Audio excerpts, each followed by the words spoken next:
Worth teen is dead, his father hospitalized after a Friday afternoon stabbing.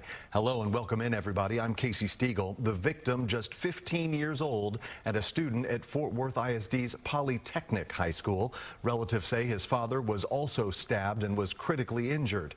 Investigators tell us a juvenile suspect admitted to cutting someone in self-defense.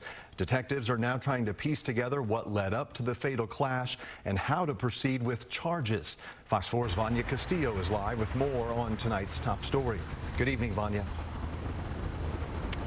Hi, Casey. Yeah, an absolutely heartbreaking story today. A Fort Worth mother is grieving after she says a group of teens stabbed her son and husband, leaving her husband in critical condition and killing her son. And I pray to God to save him. Jeanette De La Rosa's son Jacob was killed on Friday right across the street from his school. He was his first year in high school, so he was excited. He had just got a haircut, which he was so excited because he's like, oh, I'm going to go get the girls, Mom. And I'm like, okay, whatever. Her husband had gone to pick up their kids early from a gas station right across from the Polytech High School after their oldest son had said there was a rumor going around that a group of teens were going to attack one of her sons. But once her husband arrived at the gas station, and my husband was being jumped by two of them, and that's when he said he didn't realize that one of them had stabbed him. He just said he felt hotness from the back. And that's when things took a turn for the worse. And then my other son, the one that passed away, he got off the truck, and that boy that killed him punched him, and he obviously reacted.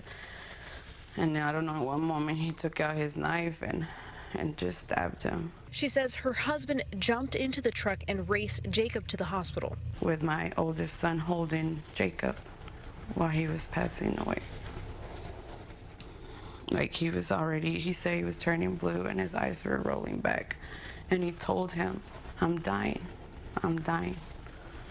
But he wasn't even crying.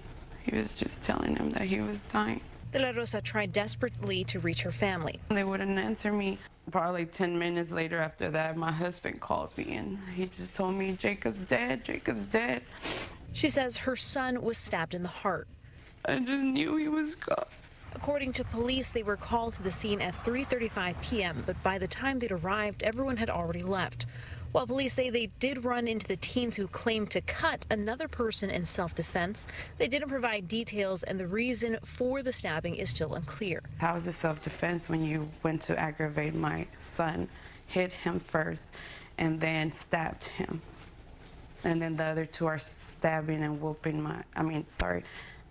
fighting my husband. De La Rosa says her husband tried talking to the teens, threatening one of her sons before the day of the altercation. He was already threatening my kid's life. He was already threatening to shoot up my house. I have messages of that. I have messages of him saying, he sending my address, like, I know where you live at, to my son. The grieving mother says she'd reported the threats to the boys' school, Polytechnic High School, the same week, but says the school didn't take her seriously.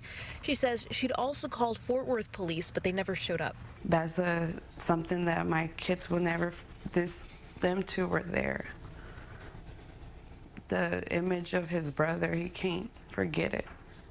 He cannot stop thinking about his brother bleeding out on him. Her husband was in critical condition but is now stable. She says because of the extent of his injuries, he needed to be operated and was told his son had died right before he went under. They took my baby, and they shouldn't have done that.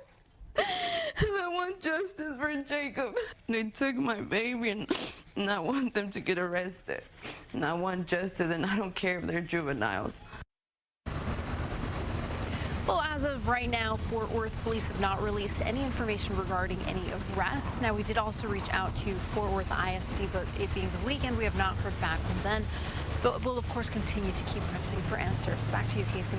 Just an incredibly heartbreaking story. Fox 4's Vanya Castillo reporting live for us tonight. Vanya, thank you.